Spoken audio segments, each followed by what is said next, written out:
Hey there, this is Ragnon, and I wanted to put out a quick video to showcase a talent build and playstyle that Nico is using to perform very well in raids so far. And the reason that I'm taking the time to do this is because I said I would put out a video update if there were any significant changes to my raid guide. And a lot of the talent nodes that he's picking are actually counter to the current meta. They have low pick rates, and also they're counter to what I put in my raid guide. I did talk with Nico earlier to double check that my understanding of why these talents are being taken, uh, um, are why he's taking them, and I wanted to make sure that I could communicate all this correctly. So, first of all, what are the big changes? The big one is right here, Power of the Archdruid. This has some significant impacts on your playstyle. Currently, the meta pick is Undergrowth, and what this does is it makes it so that you can have two life blooms. Clearcasting has a lot of value with our current tier set and with Wildstalker because it puts out more symbiotic blooms. But Power of the Archdruid is the talent that we ran last year with Keeper of the Grove and stuff. And this makes it so that your wild growth has a 60% chance to give you this buff, Power of the Archdruid, and it'll make your next rejuve or regrowth apply to 2 additional allies.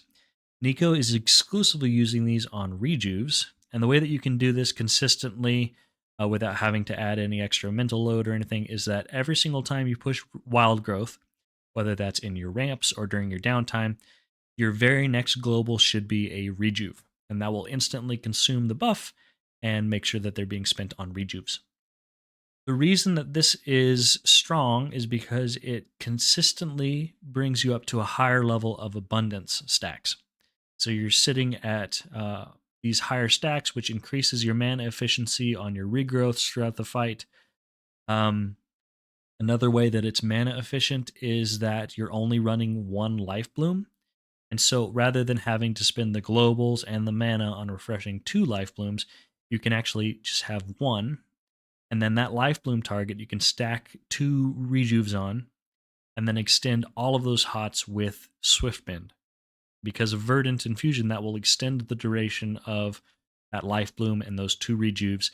And so rather than having 2 short duration life blooms that you're keeping up with, you have one really long life bloom. And those 2 rejuves help you to stay at higher stacks of abundance, which is very cool. The mana efficiency of this build allows you to drop Master Shapeshifter. And Master Shapeshifter is the talent that makes it so that you regenerate mana when you do damage spells. And instead, you can bring Liveliness. This increases the tick rate of your HOTS by 5%, which increases your overall throughput. Another reason this build is more mana efficient is he's dropped Grove Guardians, which I thought was a really interesting change. The reason for this, he said, is that these have very low synergy with Wildstalker. They're mana that don't, I think it's like 90k mana that does very little healing. These are not nearly as powerful as they are with Keeper. Keeper of the Grove, they give you a damage or a healing amp that pairs really well with your cooldowns to make your cooldowns much burstier. But with Wildstalker, I mean, we pair them with our cooldowns because they benefit from our mastery, which will have a lot of mastery out because of all of our hots with the ramp. They also do benefit from our root network and stuff, but really they're not super important for Wildstalker. So he drops them all together and instead puts the talent into Waking Dream. Because of our higher levels of rejuve on the raid, this will heal for more than it otherwise would have, and is kind of a passive extra bit of throughput that doesn't affect our playstyle at all. Some other interesting things about the talents. He's running Bond with Nature. He said that this was actually a mistake, and he would recommend instead running Harmonious Constitution. And then another thing that I thought was interesting is Circle of the Heavens. So, because he's running the damage, the rip and rake here. The reason that he's bringing Circle of the Heavens is he said he doesn't really do any rips or anything like that. So, Circle gives at least some benefit to his spells like Moonfire and whatnot. We both weren't sure if Nature's Vigil does magic damage. I didn't actually check, but that would also be something that makes sense because Nature's Vigil is something passive that you have paired with like your Flourish, and so this is increasing that damage. But if you plan to do any cat spells, any ripping and raking, then you probably want to go ahead and swap this out for Circle of the Wild. So the big reason that this build is so mana efficient is you sit at higher levels of abundance stacks, and this is differing from what I put in my raid guide, and so I want to take a second to talk about this. In my raid guide, I talked about mini abundance windows. So outside of your ramp, you want to push up to, I said, 8 stacks of abundance, and then you can use that to start spamming regrowths to be very mana efficient.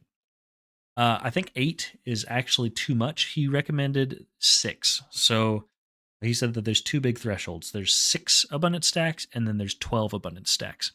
12 is where you sit usually after your ramp.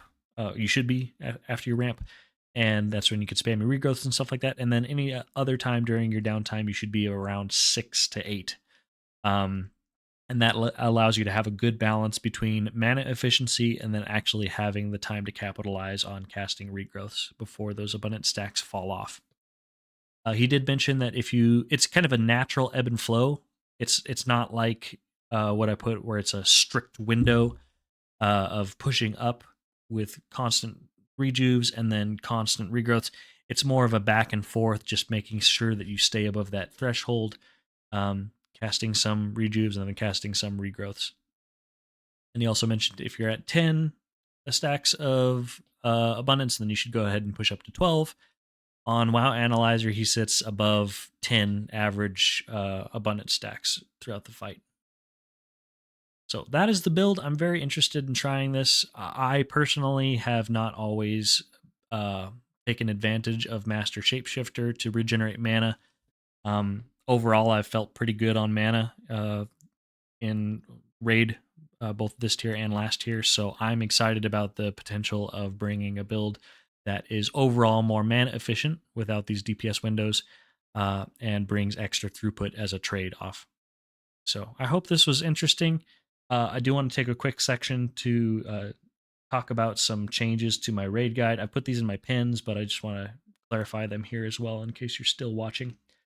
In the raid guide, I put that implant is the choice. Actually, after you get your tier set, you want to go ahead and start bringing twin sprouts. That's the superior option once you get your tier set for Wildstalker.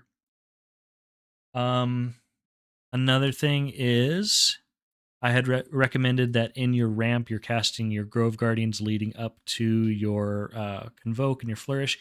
But I've seen on logs a really cool macro pairing that I'm going to start using. And that is you can macro your Grove Guardians into your Convoke and also into your Flourish.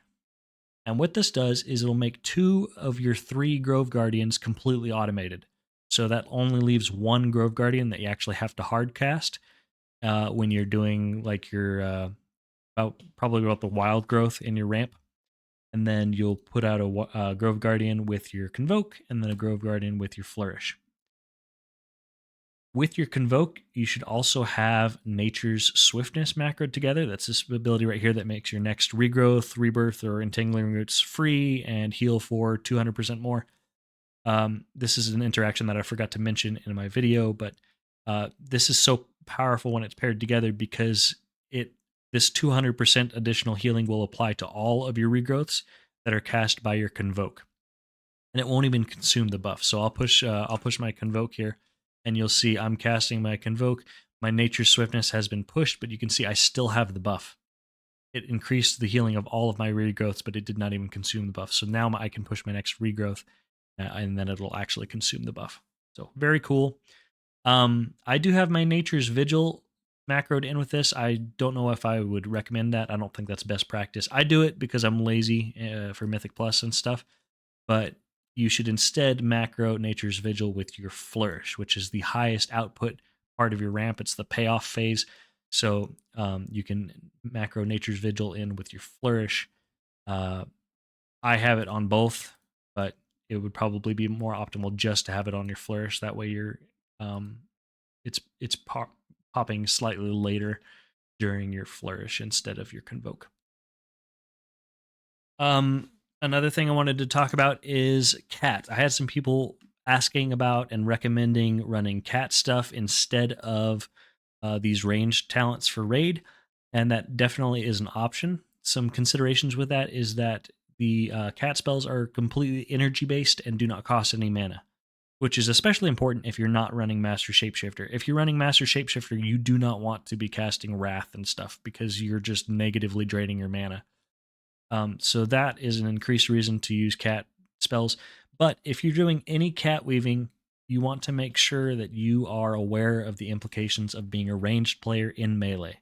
There are some fights where this is trolling. It's dangerous. You can bait ranged mechanics on the melee, and that's something dangerous that you need to watch out for.